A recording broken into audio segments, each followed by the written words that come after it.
सभी बच्चों को जय हिंद। मैं सुरेश सुके, स्थान कोंटा, जिला सुकमा, छत्तीसगढ़। बच्चों, आज हम कक्षा 10वीं विषय सामाजिक विज्ञान अध्याय 13 संविधान, शासन व्यवस्था और सामाजिक सरोकार पढ़ेंगे। लेसन प्लान के अनुसार हमारे अध्यापन बिंदु इस प्रकार है। पहला, संविधान में राजनीतिक संस्थाओं की संरचना। दूसरा, संघीय विधायिका संसद जिसमें लोकसभा व राज्यसभा। तीसरा, संघीय कार्यपालिका राष्ट्रपति एवं मंत्रिपरिषद। चौथा, प्रधानमंत्री के अधिकार व कार्य। पांचवा, न्यायपालिका। छठवां, निर्वाचन आयोग। सातवां, संविधान और सामाजिक बदलाव के अवसर। आठवां, सामाजिक बदलाव के लिए संविधान में संशोधन। नौवां, संविधान का विकसित होता हुआ स्वरूप। तो बच्चों, अब हम हमारी क्लास स्टार्ट करते हैं। अध्याय 13 संविधान, शासन व्यवस्था और सामाजिक सरोकार। तो बच्चों, सबसे पहले हम हमारे टाइटल को देखते हैं। संविधान, शासन व्यवस्था और सामाजिक सरोकार। संविधान क्या होता है, शासन व्यवस्था क्या होती है और सामाजिक सरोकार क्या होता है। तो संविधान में कानून। शासन व्यवस्था, शासन संचालन की गतिविधि और सामाजिक सरोकार, समाज की समस्याओं को सुलझाना। तो बच्चों, अब हम हमारा अध्याय के अंतर्गत संविधान के अंतर्गत राजनीतिक संस्थाओं की संरचना, संविधान से होने वाले सामाजिक बदलाव के अवसर तथा संविधान के विकसित होते हुए स्वरूप का अध्ययन करेंगे। तो हम पहले संविधान में राजनीतिक संस्थाओं की संरचना पर अध्ययन करेंगे। तो संविधान में राजनीतिक संस्थाओं की संरचना। तो राजनीतिक संस्थाएं क्या होती हैं, सबसे पहले इस पर चर्चा करेंगे, जिससे हमको संविधान में संवैधानिक संस्थाओं की संरचना स्पष्ट हो जाएगी। तो राजनीतिक संस्था शासन में राजनीतिक शक्ति प्राप्त करना, उसे बनाए रखना, इसके लिए चुनाव में भाग लेना। राजनीतिक दलों का अपना सिद्धांत होता है जो प्राय लिखित दस्तावेज के रूप में होता है। इस प्रकार से राजनीतिक संस्थाओं की संरचना होती है। तो बच्चों, अब हम शक्ति का विकेंद्रीकरण पढ़ेंगे। जब सत्ता का केंद्रीकरण होता है तो वह आम लोगों की पहुंच से दूर हो जाता है और उनकी जरूरतों व आकांक्षाओं को प्राथमिकता नहीं मिल पाती। वास्तव में लोकतंत्र को मजबूत करने के लिए ये जरूरी है कि सत्ता का विकेंद्रीकरण हो। जो हमारे मोहल्ला, गांव, शहर, जनपद, जिला और राज्य स्तर पर लोगों के जो चुने हुए ढांचे और उनके पास निर्णय लेने का अधिकार होना चाहिए। गांधी जी के अनुसार उनकी जो स्वराज की कल्पना है उसमें अधिकतम अधिकार ग्राम पंचायतों को दिए जाने की बात कही गई थी। स्वतंत्र भारत का संविधान बनाते समय यह विवाद का मुद्दा बना रहा कि क्या भारत में प्रांतों के पास सारी प्रमुख शक्तियां हों और केंद्र के पास केवल रक्षा और विदेश नीति जैसे विषय ही मात्र हो।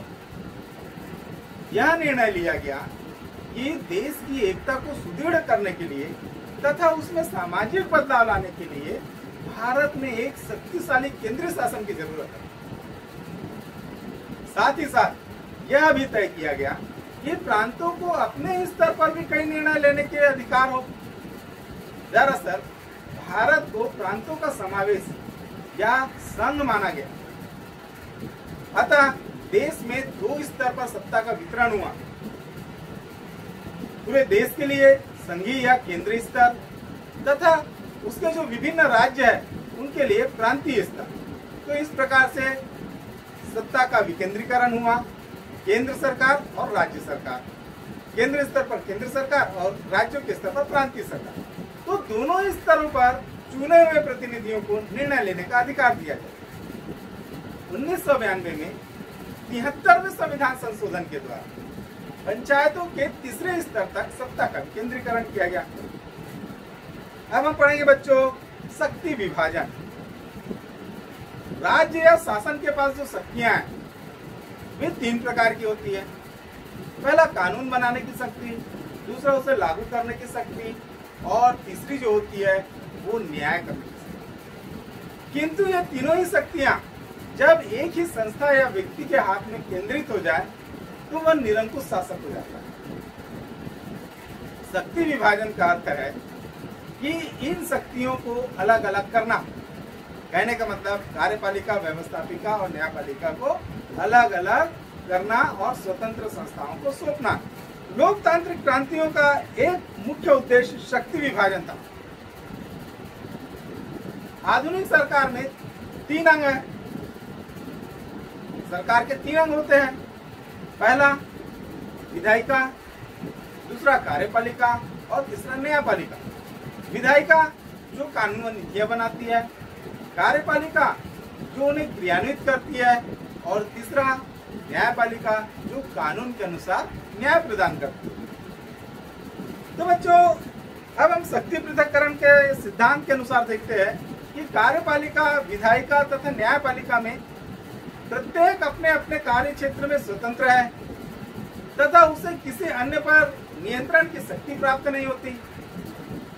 लेकिन वास्तव में यह तभी संभव होता क्योंकि तीनों के काम एक दूसरे पर निर्भर है और उन्हें मिलकर चलना होता है। भारत में सीमित शक्ति पृथक्करण के सिद्धांत को अपनाया गया है। यहाँ पर संसदीय लोकतंत्र है, जहाँ न्यायपालिका की स्वतंत्रता तो पूर्ण है, पर विधायिका और कार्यपालिका एक दूसरे पर निर्भर है। इस प्रणाली में कार्यपालिका मंत्रिपरिषद, विधायिका संसद का ही अंग होती है। मंत्रिपरिषद के सदस्य संसद के भी सदस्य होते हैं और उसके प्रति जवाबदेह है। दूसरी ओर कार्यपालिका, जिसका अध्यक्ष राष्ट्रपति होता है, संसद के सत्रों को बुलाती है और अन्य तरीकों से भी विधायिका के कार्य क्षेत्र में हस्तक्षेप कर सकती है। यानी कार्यपालिका और विधायिका दोनों एक दूसरे के साथ गुथे हुए होते हैं। हमारी संघीय विधायिका को हम संसद कहते हैं। बच्चों, कई बार परीक्षा में पूछा जाता है संसद किसे कहते हैं, तो आपको बताना है संसद राष्ट्रपति और 2 सदन, लोकसभा और राज्यसभा से मिलकर के बनती है। तो भारतीय संविधान की विशेषता यह है कि कार्यपालिका यानी मंत्रिमंडल संसद का ही हिस्सा है और संसद के प्रति जवाबदेह, उत्तरदायी है। संसद देश की राजनीतिक व्यवस्था की नींव है, जिसमें जनता की संप्रभु का समावेश एवं सार है। संसद राष्ट्र की आवाज है। संसद में समाज के सभी वर्गों और देश के सभी क्षेत्रों का समुचित प्रतिनिधित्व होता है। इस व्यवस्था में अनुसूचित जाति, अनुसूचित जनजाति के प्रतिनिधित्व को सुनिश्चित करने के लिए आरक्षण की व्यवस्था भी की गई है। लेकिन यह पाया गया है कि संसद में महिलाओं का प्रतिनिधित्व अपेक्षा से बहुत कम है। इस कारण कई वर्षों से एक संविधान संशोधन विचाराधीन है, जिसके अनुसार संसद में महिलाओं को कम से कम 33% आरक्षण मिले। संसद सीधे या अप्रत्यक्ष तौर पर जनता के द्वारा चुने जाते हैं और जनप्रतिनिधि जनता से संबंधित समस्याओं और शिकायतों को संसद में ले जाकर व्यक्त करते हैं। संसद में नीतिगत मुद्दों तथा कानून से संबंधित प्रस्तावों और मंत्रिमंडल के प्रस्तावों को विचार विमर्श करके पारित किया जाता है। कार्यपालिका, जिसको हम मंत्रिमंडल कहते हैं, तो कार्यपालिका के क्रियाकलापों पर बहस होती है और उनकी जवाबदेही को सुनिश्चित किया जाता है। इस प्रकार सरकार की निरंकुशता पर नियंत्रण रखने में संसद जो है वो महत्वपूर्ण भूमिका निभाती है। अब हम पढ़ेंगे बच्चों संसद के 2 महत्वपूर्ण अंग, लोकसभा और राज्यसभा। तो भारत में 2 सदनीय विधायिका की व्यवस्था की गई है। ये सदन है, पहला लोकसभा और दूसरा राज्यसभा। लोकसभा के सदस्य पूरे देश के लोगों के द्वारा सीधे चुनकर आते हैं और राज्यसभा के सदस्य मुख्य रूप से विभिन्न प्रांतों की जो विधायिका होती है उनके द्वारा चुनकर आते हैं। दोनों सदनों की क्या जरूरत है? अब हमारे सामने यह प्रश्न आ गया, केवल लोकसभा होती तो क्या होता? भारत एक संघीय देश है जिसमें सत्ता केंद्र और प्रांत दोनों के बीच बटा हुआ है। संसद देश के कानून बनाने की सर्वोच्च संस्था है अतः उसमें प्रांतीय विधायिकाओं की सहभागिता आवश्यक है। इसलिए राज्यसभा की व्यवस्था है जिसे प्रांतों की विधायिका के जो सदस्य होते हैं वो चुनते हैं। इसलिए संसद के दो अंग है, लोकसभा और राज्यसभा। किसी भी देश में विधायिका के दो सदन होने के कई लाभ होते हैं। पहला लाभ, संसद में विशेषज्ञों की उपस्थिति, ये पहला लाभ होता है। आमतौर पर विषय विशेषज्ञों व विभिन्न विधाओं के पारंगत जैसे कला, विज्ञान, लेखक, कानूनी विशेषज्ञ आदि को लोकसभा चुनाव जीतकर संसद में पहुंचना संभव नहीं होता। ऐसे लोगों को विधायिकाओं के सदस्य चुनकर राज्यसभा में भेज सकते हैं। इस तरह संसद को विषय विशेषज्ञ लोगों का अनुभव और विचारों का फायदा मिल सकता है। दूसरा फायदा, 2 बार कानूनों पर विचार विमर्श। हमारे हर कानून दोनों सदनों में विचार विमर्श के बाद पारित होता है। परिणाम स्वरूप हर कानून पर जब 2 बार चर्चा होती है और जल्दबाजी में यह त्रुटिपूर्ण कानून बनाने से हम बच सकते हैं। अब हम कुछ महत्वपूर्ण चीजें देखेंगे बच्चों। संघीय शासन क्या होता है? तो संघीय शासन का मतलब है कि भारत राज्यों का एक संघ है और संविधान द्वारा विधायी शक्ति को 2 स्तरों, संघ एवं राज्यों में बांट दिया गया है। ये केंद्र सरकार और राज्य सरकारें अपनी अपनी सीमाओं में रहते हुए स्वतंत्र रूप से कार्य करती है। यहाँ सारी सत्ता न केंद्र के पास है और न ही राज्य पूरी तरह स्वतंत्र है। दूसरा देखते हैं अपन प्रत्यक्ष निर्वाचन। तो जनता स्वयं मतदान करके अपने प्रतिनिधि को चुनती है, उसे हम प्रत्यक्ष निर्वाचन कहते हैं। जिनकी उम्र वर्तमान में 18 वर्ष हो गई वो मतदाता है और वो मतदाता अपने वोट के माध्यम से जो सीधे जा करके अपना निर्वाचन में हिस्सा लेता है, वोट डालता है, उसे हम प्रत्यक्ष निर्वाचन कहते हैं।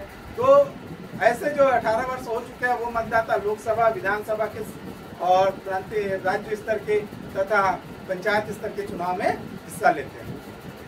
तीसरा होता है अप्रत्यक्ष निर्वाचन। तो जनता द्वारा चुने हुए प्रतिनिधियों के द्वारा अन्य प्रतिनिधियों का चुनाव, जैसे राष्ट्रपति का चुनाव हमारे द्वारा चुने हुए सांसदों व विधायकों के द्वारा किया जाता है। हम डायरेक्ट राष्ट्रपति के चुनाव में हिस्सा नहीं लेते, हमारे द्वारा जो चुने हुए प्रतिनिधि हिस्सा लेते हैं, इसलिए इस चुनाव को अप्रत्यक्ष निर्वाचन कहते हैं। अब हम पढ़ेंगे बच्चों राज्यसभा व लोकसभा दोनों का तुलनात्मक अध्ययन। तो राज्यसभा और लोकसभा, इसमें किन किन बिंदुओं पर किस प्रकार से अंतर है? तो राज्यसभा की अधिकतम सदस्य संख्या 250 होती है और ये जो सदस्य है उनमें से प्रांत व संघ शासित प्रदेशों की विधायिका के द्वारा जो निर्वाचित होते हैं वो 238 सदस्य होते हैं और राष्ट्रपति के द्वारा 12 सदस्यों को मनोनीत किया जाता है। बच्चों कई बार परीक्षा में पूछा जाता है राष्ट्रपति के द्वारा कितने सदस्यों को मनोनीत किया जाता है। आपको बताना है कि राष्ट्रपति के द्वारा 12 सदस्यों को मनोनीत किया जाता है। ये सदस्य कौन कौन होते हैं? जो कला, विज्ञान, साहित्य, समाज सेवा और खेलकूद के क्षेत्र में विशेष ख्याति प्राप्त हो, उनको राष्ट्रपति जो है मनोनीत करता है। अब राज्यसभा के लिए कम से कम न्यूनतम आयु कितनी होनी चाहिए? तो राज्यसभा का जो सदस्य होता है उसके लिए न्यूनतम आयु जो है वो 30 वर्ष होनी चाहिए। अब राज्यसभा में कितने अधिवेशन होंगे? तो राज्यसभा में 3 अधिवेशन होंगे। पहला शीतकालीन अधिवेशन, दूसरा मानसून अधिवेशन, तीसरा बजट सत्र। बजट अधिवेशन 2 भागों का होता है। अब हम देखेंगे बच्चों, जो भारत का उपराष्ट्रपति होता है वो राज्यसभा का सभापति होता है। हमें यहाँ गणपूर्ति के लिए कितने सदस्य चाहिए? तो कुल सदस्यों के 1/10 सदस्य गणपूर्ति के लिए आवश्यक होते हैं। लोकसभा के अंतर्गत जो निर्वाचन होता है उसमें जनता डायरेक्ट अपने मत के द्वारा लोकसभा के सदस्यों को चुनते हैं। लोकसभा में मनोनीत 2 सदस्य होते हैं। एंग्लो इंडियन, उनको यदि चुनाव में स्थान नहीं मिला है तब राष्ट्रपति ऐसे 2 सदस्यों को मनोनीत करता है। लोकसभा में अधिकतम सदस्य संख्या 552 और सीधे चुनाव से जो जीत कर आते हैं वो होते हैं 550। लोकसभा में भी 3 अधिवेशन होते हैं। पहला होता है शीतकालीन अधिवेशन, दूसरा मानसून और तीसरा बजट सत्र। अब ये जो लोकसभा के द्वारा एक अध्यक्ष होता है। अब हम यहाँ पर देखते हैं गणपूर्ति। तो कुल सदस्यों के 1/10 सदस्यों की उपस्थिति ही गणपूर्ति कहलाती है। अब हम पढ़ेंगे बच्चों राष्ट्रपति के बारे में। तो राष्ट्रपति ही दोनों सदनों की संयुक्त अधिवेशन बुलाता है। लोकसभा को विशेष परिस्थितियों में भंग कर सकता है, लेकिन सामान्यतः राष्ट्रपति ये निर्णय प्रधानमंत्री की सलाह पर ही लेते हैं। अब एक महत्वपूर्ण चीज पढ़ेंगे बच्चों, विधेयक और विधायक में क्या अंतर होता है। तो विधेयक जो है वो अंग्रेजी में बिल का हिंदी रूपांतरण है।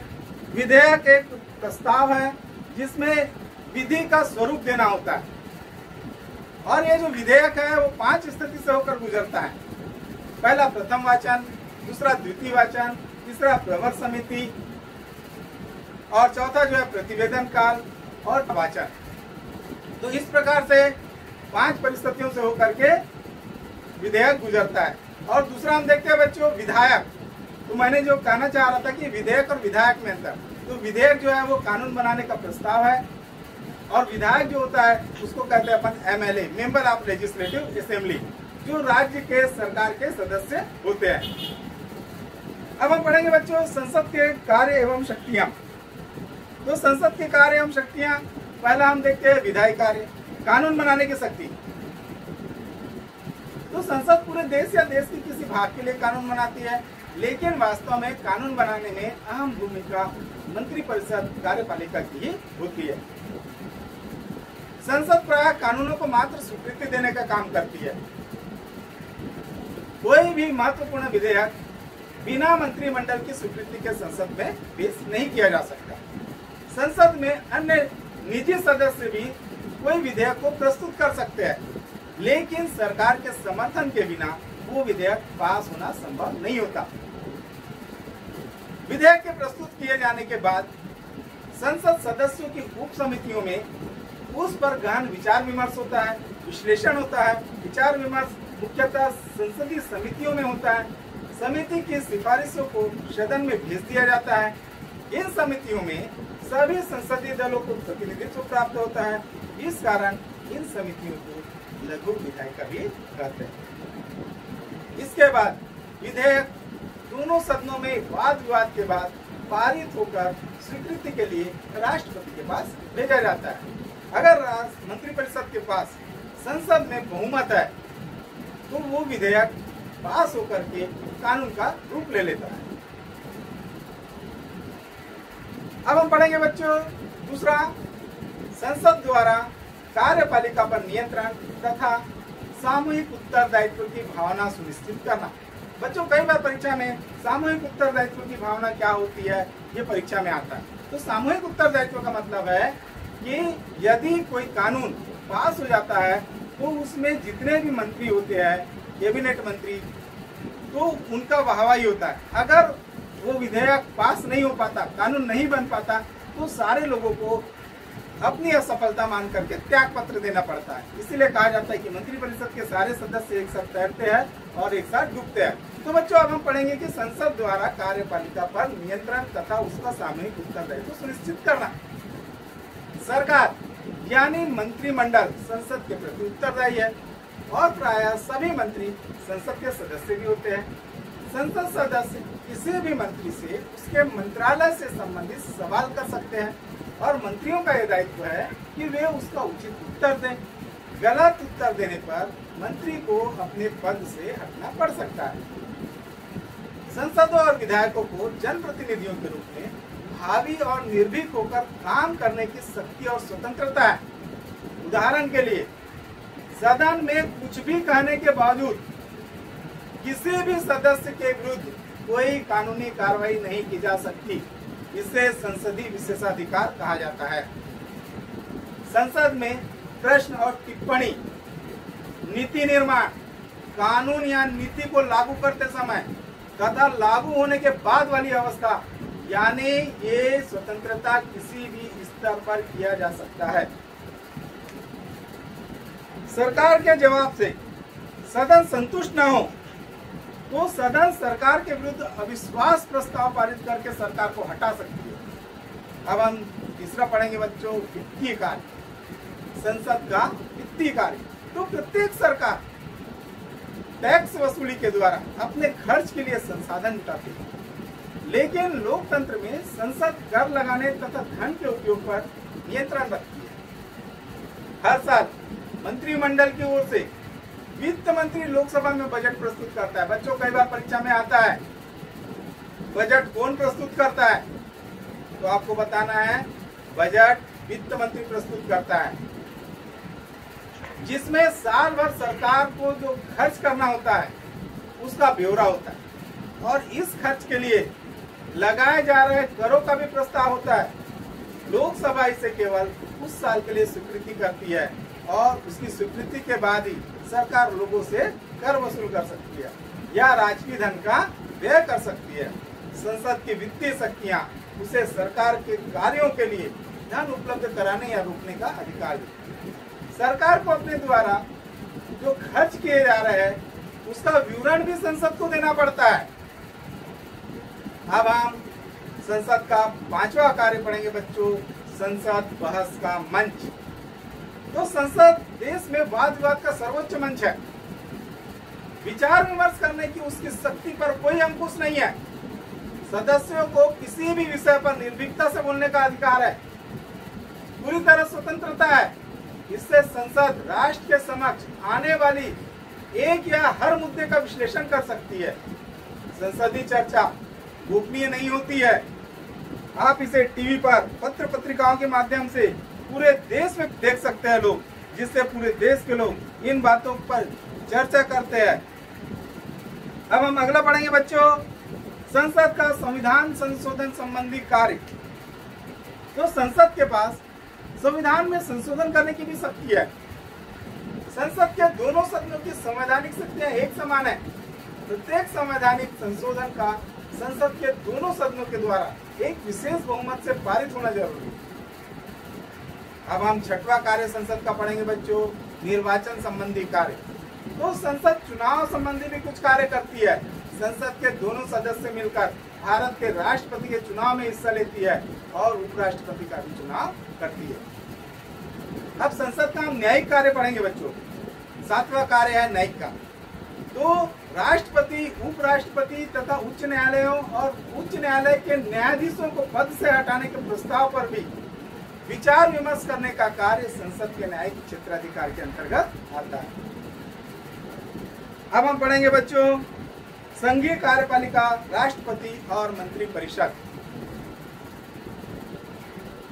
तो सरकार का वह अंग जो विधायिका द्वारा स्वीकृत नीतियों और कानूनों को लागू करता है और प्रशासन का काम करता है, उसे हम कार्यपालिका कहते हैं। तो कार्यपालिका के अंतर्गत हम राष्ट्रपति और मंत्रिपरिषद तथा प्रधानमंत्री का अध्ययन हम करेंगे। तो बच्चों हम अब तीनों के बारे में पढ़ेंगे, राष्ट्रपति, उपराष्ट्रपति और प्रधानमंत्री। ये तीनों कार्यपालिका के अंतर्गत आते हैं। तो अब हम सबसे पहले तीनों का तुलनात्मक अध्ययन करते हुए देखते हैं।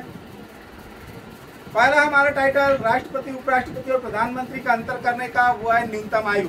तो राष्ट्रपति पद के लिए न्यूनतम आयु 35 वर्ष होना चाहिए, उपराष्ट्रपति पद के लिए भी न्यूनतम आयु 35 वर्ष होना चाहिए, प्रधानमंत्री पद के लिए न्यूनतम आयु 25 वर्ष होना चाहिए। अब हम निर्वाचन एवं नियुक्तियों के संबंध में तीनों का अंतर पढ़ेंगे। तो राष्ट्रपति का निर्वाचन अप्रत्यक्ष निर्वाचन प्रणाली के द्वारा एकल संक्रमणीय मत के द्वारा किया जाता है और इसमें संसद तथा राज्यों की विधानसभाओं के निर्वाचित सदस्य हिस्सा लेते हैं। उपराष्ट्रपति का चुनाव राज्यसभा का सभापति उपराष्ट्रपति कहलाता है। अब हम प्रधानमंत्री का चुनाव देखते हैं। तो लोकसभा के बहुमत दल के नेता को राष्ट्रपति प्रधानमंत्री नियुक्त करता है। तीसरा, शैक्षणिक योग्यता के संबंध में राष्ट्रपति, उपराष्ट्रपति और प्रधानमंत्री तीनों के लिए कोई भी शैक्षणिक योग्यता निर्धारित नहीं है। अब अन्य योग्यताएं देखते हैं। तो राष्ट्रपति के लिए लोकसभा सदस्य बनने की योग्यता होना चाहिए, उपराष्ट्रपति के लिए राज्यसभा सदस्य बनने की योग्यता होना चाहिए। उसी प्रकार प्रधानमंत्री के लिए लोकसभा में बहुमत का समर्थन प्राप्त होना चाहिए। अब हम शपथ ग्रहण के संबंध में तीनों में अंतर देखते हैं। तो राष्ट्रपति को उच्चतम न्यायालय के मुख्य न्यायाधीश शपथ दिलाते हैं, उपराष्ट्रपति को राष्ट्रपति शपथ दिलाते हैं और प्रधानमंत्री को भी राष्ट्रपति शपथ दिलाते हैं। अब हम कार्यकाल की दृष्टि से तीनों में अंतर देखेंगे। तो राष्ट्रपति का कार्यकाल 5 वर्ष होता है, उपराष्ट्रपति का कार्यकाल भी 5 वर्ष होता है और प्रधानमंत्री का कार्यकाल लोकसभा की समाप्ति या लोकसभा के विश्वास प्राप्त होने तक होता है। अब हम 7वां अंतर पढ़ेंगे बच्चों, पद से हटाने की प्रक्रिया। तो राष्ट्रपति को उसके पद से हटाने के लिए महाभियोग की प्रक्रिया लाई जाती है। महाभियोग जिसे संसद के किसी भी सदन के द्वारा लाया जा सकता है। उपराष्ट्रपति को हटाने के लिए राज्यसभा के तत्कालीन सदस्यों के बहुमत से, जिससे लोकसभा सहमत हो, उपराष्ट्रपति को उसके पद से हटाया जा सकता है। उसी प्रकार से प्रधानमंत्री को लोकसभा में यदि बहुमत न हो तो राष्ट्रपति प्रधानमंत्री को उसके पद से हटा सकता है। अब हम कुछ महत्वपूर्ण बिंदुओं को और देखेंगे बच्चों। महान्यायवादी, तो महान्यायवादी भारत का प्रथम विधि अधिकारी है जो सरकार का कानूनी सलाहकार होता है। उसी प्रकार CAG, controller and auditor general of India, ये भारत का महान नियंत्रण परीक्षक है, देश की समस्त वित्तीय प्रणाली पर नजर रखता है। तो अब हम पढ़ेंगे बच्चों राष्ट्रपति की शक्तियां। पहला जो पढ़ेंगे वो है महत्वपूर्ण पदों में नियुक्ति, जैसे प्रधानमंत्री, राज्यपाल, महान्यायवादी, सीएजी, इनकी नियुक्ति करता है। प्रधानमंत्री की सलाह पर अन्य मंत्रियों की नियुक्ति करता है।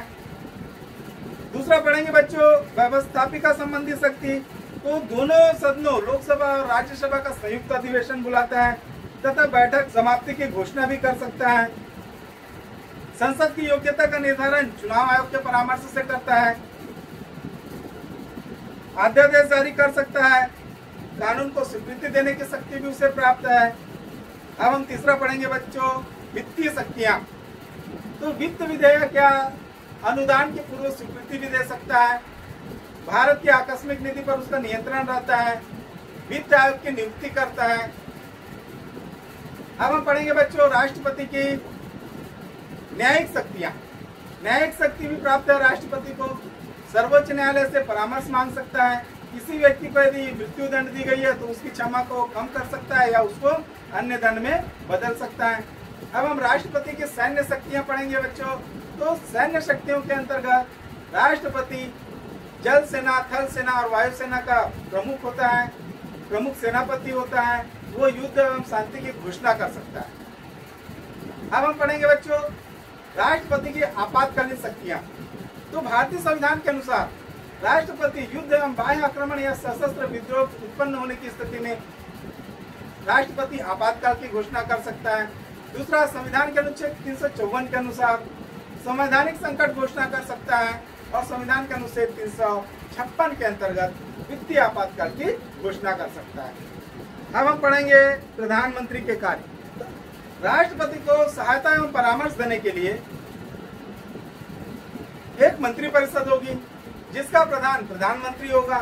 लोकसभा के बहुमत आधे से अधिक सदस्यों का समर्थन प्राप्त व्यक्ति को राष्ट्रपति प्रधानमंत्री के पद के रूप में नियुक्त कर सकता है। प्रधानमंत्री अपने मंत्रिपरिषद के सदस्यों को चुनता है जिन्हें राष्ट्रपति नियुक्त करता है। प्रधानमंत्री व्यवहारिक रूप से सर्वाधिक शक्तिशाली होता है। राष्ट्रपति प्रधानमंत्री और मंत्रिपरिषद की अनुशंसा के अनुरूप अपने अधिकांश अधिकारों का प्रयोग करता है। यदि राष्ट्रपति मंत्रिपरिषद की सलाह के बिना कार्य करे तो यह असंवैधानिक होगा। प्रधानमंत्री को लोकसभा में बहुमत प्राप्त होने के कारण विधायिका और कार्यपालिका दोनों पर नियंत्रण होता है। प्रधानमंत्री राष्ट्रपति व संसद के बीच सेतु का कार्य करता है। लोकसभा विघटित हो जाने पर भी मंत्रिपरिषद समाप्त नहीं होती। अगली सरकार के गठन होने तक राष्ट्रपति को परामर्श देती रहती है। प्रधानमंत्री की नियुक्ति व सरकार गठन के लिए लोकसभा में बहुमत प्राप्त होना आवश्यक है। बहुमत का मतलब यह है कि लोकसभा की कुल सदस्यों में से कम आधे से अधिक सदस्यों का होना चाहिए। यदि वर्तमान में लोकसभा में 543 संसद की सीटें हैं तो उसमें बहुमत के लिए कम से कम 272 सांसदों का समर्थन होना आवश्यक होता है।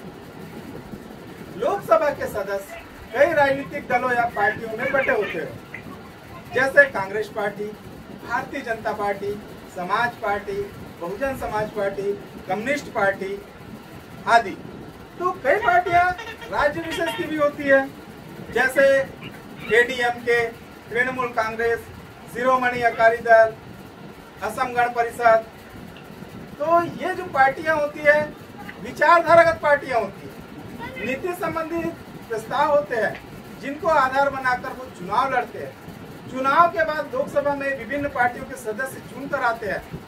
अगर इनमें से किसी एक पार्टी के 272 या उससे अधिक सांसद हो तो उसके नेता को प्रधानमंत्री नियुक्त कर दिया जाता है। लेकिन यदि किसी भी दल के पास बहुमत न हो और एक से अधिक दल, उस स्थिति में गठबंधन बना सकते हैं और मिलजुल कर सरकार बना सकते हैं। गठबंधन दलों के नेता को प्रधानमंत्री के रूप में राष्ट्रपति नियुक्त कर सकता है। बच्चों, अब हम प्रधानमंत्री के कार्य पढ़ें। तो प्रधानमंत्री अपने या सहयोगी दलों के सदस्यों में से अपने मंत्रिपरिषद के अन्य मंत्रियों का चयन करता है और उनकी योग्यता व अनुभव के अनुसार उन्हें विभिन्न विभाग सौंपता है। मंत्रिपरिषद को प्रधानमंत्री के नेतृत्व में कार्य करना होता है। प्रधानमंत्री सरकार के सभी महत्वपूर्ण निर्णयों में सम्मिलित होता है और सरकार के नीतियों के बारे में निर्णय लेता है। हम यह कह सकते हैं कि केंद्रीय सरकार के संचालन की धुरी प्रधानमंत्री होता है। रेमजे ने ठीक ही कहा था, प्रधानमंत्री समकक्षों में प्रथम मात्र ही नहीं, वह तो वास्तव में सूर्य है जिसके चारों ओर मंत्री परिषद संबंधी ग्रह और नक्षत्र चक्कर काटते रहते हैं। मंत्री परिषद लोकसभा के प्रति सामूहिक रूप से उत्तरदायी होती है, अर्थात जो सरकार लोकसभा में विश्वास खो देती है उसे त्यागपत्र देना पड़ता है। बच्चों, सामूहिक उत्तरदायित्व की भावना परीक्षा में पूछा जाता है। तो सामूहिक उत्तरदायित्व की भावना वह है कि सारे मंत्री एक दूसरे के काम का समर्थन करेंगे और संसद में या सार्वजनिक रूप से एक दूसरे की आलोचना नहीं करेंगे। यह माना जाता है कि सारे मंत्री एक दूसरे तथा प्रधानमंत्री की सहमति से कार्य करते हैं। यदि किसी एक मंत्री के विरुद्ध लोकसभा में अविश्वास व्यक्त करे तो मंत्रिपरिषद के सारे सदस्यों को एक साथ त्यागपत्र देना पड़ता है। इसलिए कहा जाता है कि मंत्रिपरिषद के सभी सदस्य एक साथ तैरते हैं और एक साथ डूबते हैं।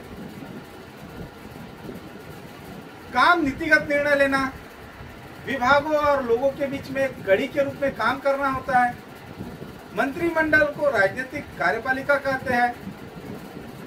इसके अलावा सरकारी नौकरी, पुलिस आदि का भी एक बड़ा ढांचा होता है जिसे प्रशासनिक कार्यपालिका कहते हैं।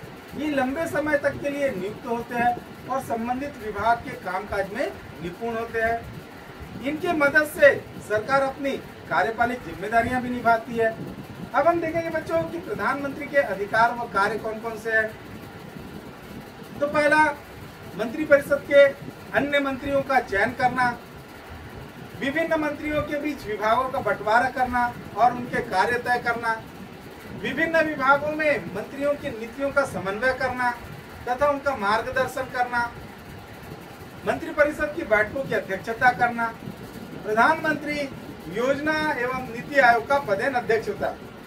बच्चों, कई बार परीक्षा में पूछा जाता है योजना आयोग का अध्यक्ष कौन होता है। आपको बताना है योजना आयोग का अध्यक्ष प्रधानमंत्री होता है। अब हम पढ़ेंगे बच्चों न्यायपालिका। तो सरकार का जो तीसरा अंग होता है वो होता है न्यायपालिका।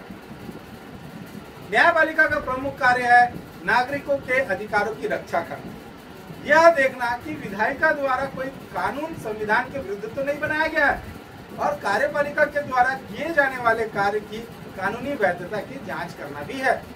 हमारे संविधान में एक विस्तृत और स्तरीकृत न्यायालय व्यवस्था का प्रावधान है। जिले स्तर से लेकर पूरे देश तक न्यायालय स्थापित है। हर राज्य में एक उच्च न्यायालय होता है और देश में सर्वोच्च न्यायालय है जो भारतीय न्याय व्यवस्था का शिखर है। हर समाज में व्यक्तियों के बीच, समूह के बीच और व्यक्ति तथा सरकार के बीच विवाद उठते रहते हैं। इन सभी विवादों को कानून के शासन का सिद्धांत के आधार पर एक स्वतंत्र संस्था द्वारा हल किया जाना भी जरूरी है। कानून के शासन का भाव यह है कि कानून के समक्ष सभी धनी एवं गरीब, स्त्री एवं पुरुष, अगड़े एवं पिछड़े सभी लोगों पर एक समान कानून लागू हो। न्यायपालिका की प्रमुख भूमिका यह है कि वह कानून के शासन की रक्षा करे और कानून की सर्वोच्चता को सुनिश्चित करे। न्यायपालिका व्यक्ति के अधिकारों की रक्षा करती है, विवादों को कानून के अनुसार हल करती है और यह भी सुनिश्चित करती है कि लोकतंत्र की जगह किसी एक व्यक्ति या समूह की तानाशाही न ले ले। इसके लिए जरूरी है कि न्यायपालिका किसी भी राजनीतिक दबाव से मुक्त हो, और ये जो मुक्त है न्यायपालिका, तो इसको मुक्त रखने के लिए न्यायाधीशों की नियुक्ति, कार्यकाल आदि से संबंधित प्रस्ताव को हम देख सकते हैं। अब हम पढ़ेंगे बच्चों न्यायाधीशों की नियुक्ति। तो सर्वोच्च न्यायालय के मुख्य न्यायाधीश की सलाह पर राष्ट्रपति मंत्रिपरिषद की सलाह के अनुरूप उच्चतम व उच्च न्यायालय के न्यायाधीशों की नियुक्ति करता है। मुख्य न्यायाधीश की राय केवल उसकी व्यक्तिगत राय न हो और वह सर्वोच्च न्यायालय के अन्य न्यायाधीशों के विचारों को भी प्रतिबिंबित करे, इसके लिए कॉलेजियम की व्यवस्था भी की गई है। बच्चों कई बार परीक्षा में पूछा जाता है कि कॉलेजियम क्या है। तो कॉलेजियम के अनुसार सर्वोच्च न्यायालय का एक मुख्य न्यायाधीश अन्य 4 वरिष्ठतम न्यायाधीशों की सलाह से कुछ नाम प्रस्तावित करेगा और इसी में से राष्ट्रपति नियुक्तियां करेगा। अब हम पढ़ेंगे बच्चों न्यायाधीशों के कार्यकाल। तो न्यायाधीशों का कार्यकाल निश्चित होता है, वे सेवानिवृत्ति होने तक पद पर बने रहते हैं। केवल अपवाद स्वरूप विशेष परिस्थितियों में ही न्यायाधीशों को हटाया जा सकता है। न उनकी नियुक्तियों में और न ही उनके वेतन निर्धारण में विधायिका की कोई भूमिका होती है। इस कारण न्यायाधीश जो है दलगत राजनीति व अन्य दबाव से मुक्त होकर अपना काम कर सकते हैं। अब हम पढ़ेंगे बच्चों भारत में न्यायपालिका की संरचना पिरामिड की तरह है, जिसमें सबसे ऊपर में सर्वोच्च न्यायालय और उसके बाद उच्च न्यायालय और सबसे निचले स्तर पर जिला व अधीनस्थ न्यायालय है। अब हम पढ़ेंगे बच्चों भारत में सर्वोच्च न्यायालय। तो भारत में सर्वोच्च न्यायालय किस प्रकार काम करती है। तो भारत का सर्वोच्च न्यायालय, इसके फैसले सभी अदालतों को मान्य होते हैं। ये जो उच्चतम न्यायालय है, यह उच्च न्यायालय के न्यायाधीशों का तबादला कर सकता है, किसी अदालत का मुकदमा अपने पास मंगवा सकता है, किसी एक उच्च न्यायालय में चल रहे मुकदमे को दूसरे उच्च न्यायालय में भिजवा सकता है। अब हम पढ़ेंगे बच्चों उच्च न्यायालय। तो ये जो उच्च न्यायालय है ये राज्यों में होते हैं।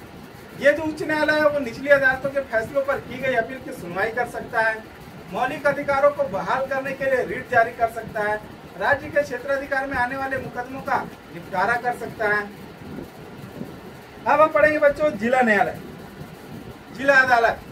तो जिले में दायर मुकदमों की सुनवाई करता है, निचली अदालतों के फैसलों पर भी की गई कार्रवाई की अपील की सुनवाई करता है, गंभीर किस्म के जो आपराधिक मामले हैं उस पर फैसला देती है। अब हम पढ़ेंगे बच्चों अधीनस्थ न्यायालय। तो जो अधीनस्थ न्यायालय है ये फौजदारी व दीवानी के मुकदमों पर विचार करती है। अब हम पढ़ेंगे बच्चों भारत का सर्वोच्च न्यायालय। तो हमारे संविधान में सर्वोच्च न्यायालय का विशेष स्थान है।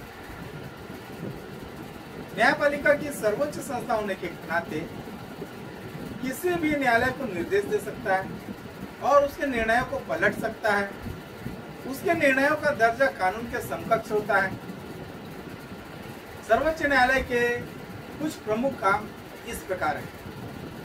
पहला, दीवानी, फौजदारी तथा संवैधानिक सवालों से जुड़े अधीनस्थ न्यायालयों के मुकदमे की अपील पर सुनवाई करना। दूसरा, संघ और राज्यों के बीच तथा विभिन्न राज्यों के आपसी विवादों का निपटारा करना। तीसरा, जनहित के मामले तथा कानून के मसले पर राष्ट्रपति को सलाह देना। चौथा, व्यक्ति के मौलिक अधिकारों की रक्षा के लिए याचिका सुनकर आदेश जारी करना। अब हम पढ़ेंगे बच्चों निर्वाचन आयोग। बच्चों ये इंपॉर्टेंट क्वेश्चन है, कई बार परीक्षा में आता है। निर्वाचन आयोग के कार्य लिखिए। और इसमें दूसरा एक क्वेश्चन और आता है कि निर्वाचन आयोग में कितने सदस्य होते हैं। तो इसे ध्यान से सुनिए। तो निर्वाचन आयोग, जिसको हम चुनाव आयोग भी कहते हैं, हमारी लोकतांत्रिक प्रणाली में निर्वाचन या चुनाव बहुत महत्वपूर्ण है। सांसदों व विधायकों के अलावा राष्ट्रपति, उपराष्ट्रपति, राज्यसभा के सदस्यों का निर्वाचन किया जाता है।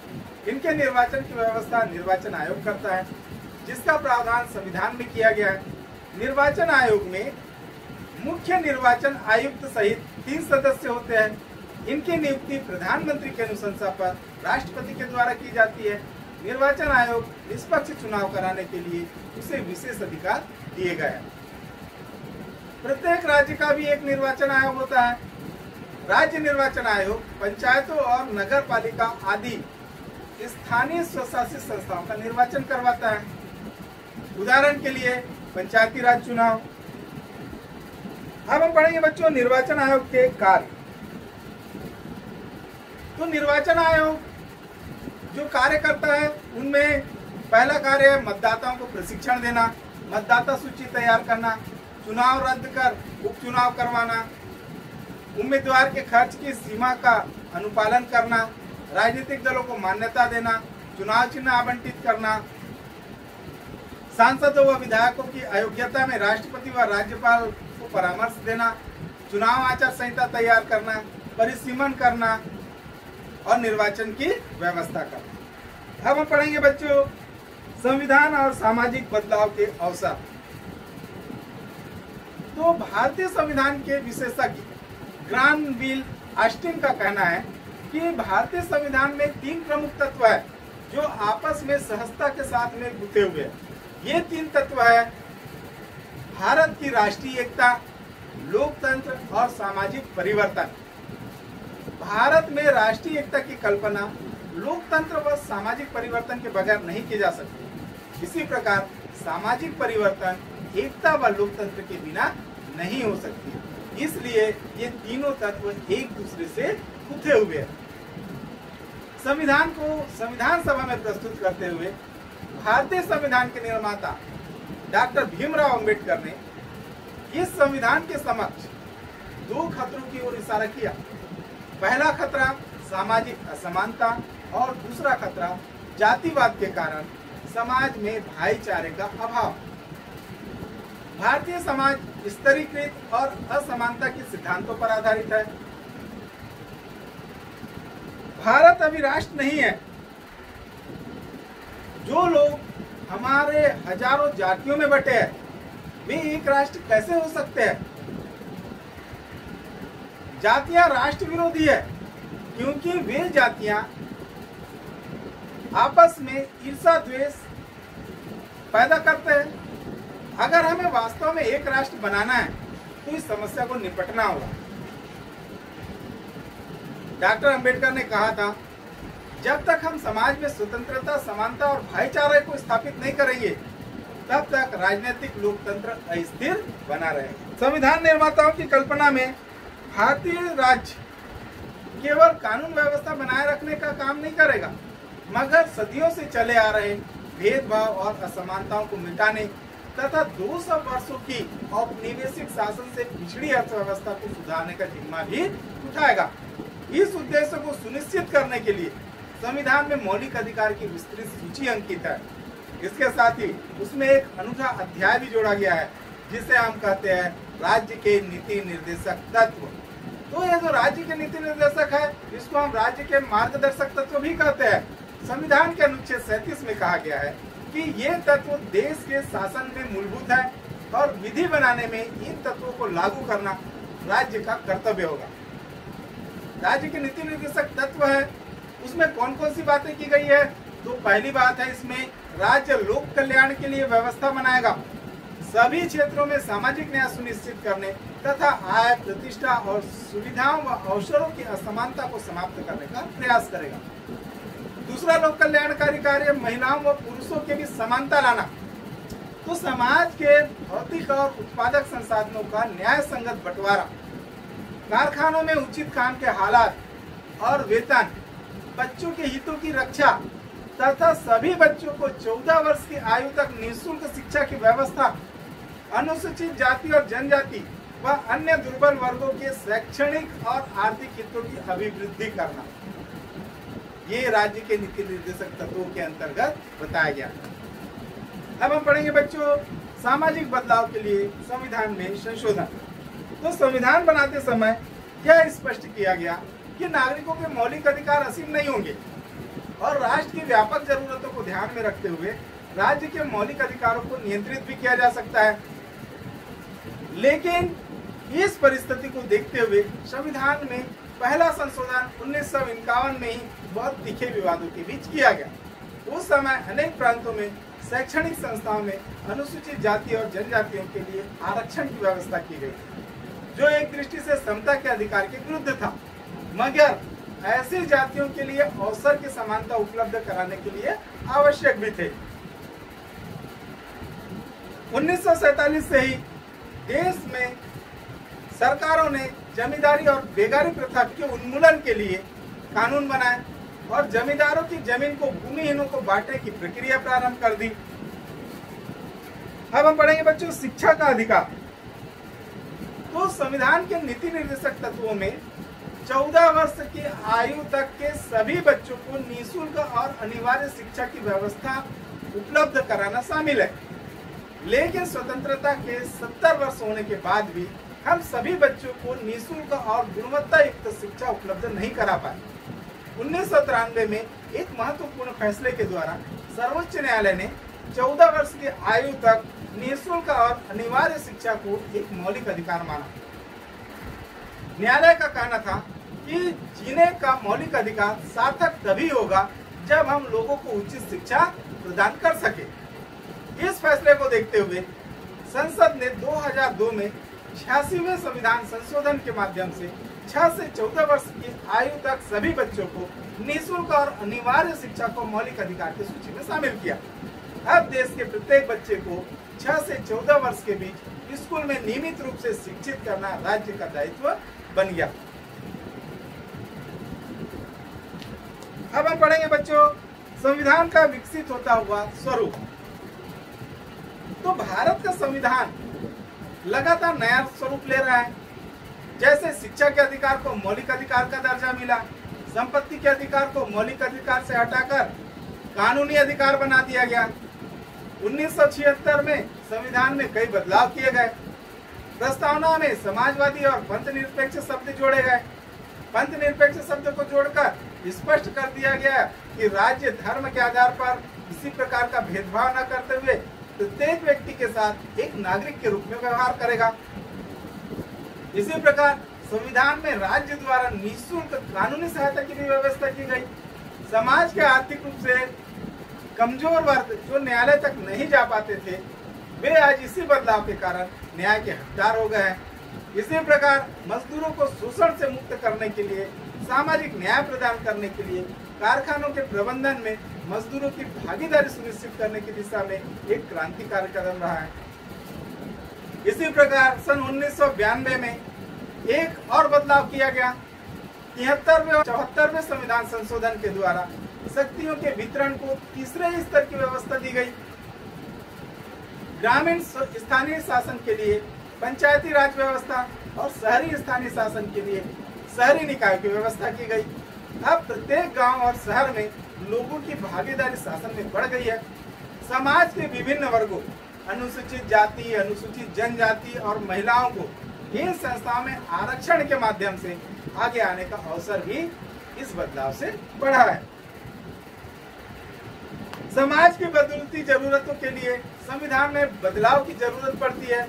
जैसे 1989 में मताधिकार की आयु 21 वर्ष से घटाकर 18 वर्ष कर दी गई, लेकिन न्यायपूर्ण समतायु समाज की रचना के लिए सभी नागरिकों को एक सक्रिय नागरिक के रूप में अपना योगदान देना होगा। तो बच्चों, इसी के साथ ही हमारी आज की ये क्लास यहीं पर समाप्त होती है। उम्मीद करता हूँ आपको मेरी ये क्लास पसंद आई होगी। इसे ज़्यादा से ज़्यादा लाइक करें, शेयर करें और सब्सक्राइब करें। धन्यवाद। जय हिंद।